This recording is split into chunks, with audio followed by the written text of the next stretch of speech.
பேசிய பேச்சையெல்லாம் பிடித்து வைக்க முடிந்ததுவே. ஆயிரம் காலத்து மனிதரின் குரலே அப்படியே கேட்க வைக்க எடிசன் தாத்தா யுத்தம் செய்தார்.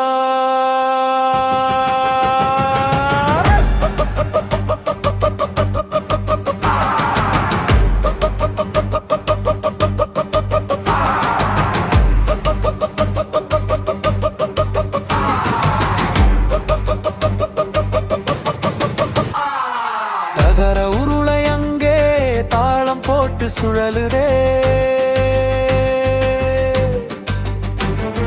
கூரிய ஊசி முனை மெல்ல அதன் மேலே நடனமாடுதே.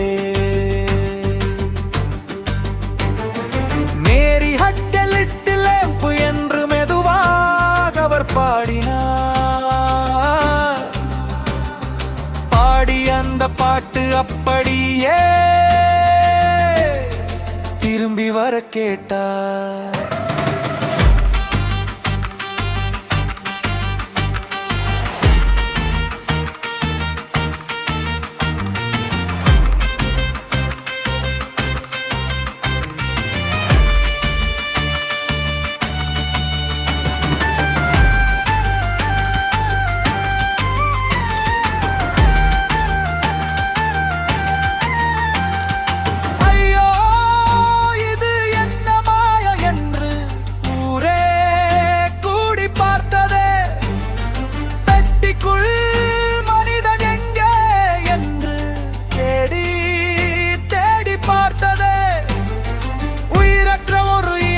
மனிதன் போல பேசுதே.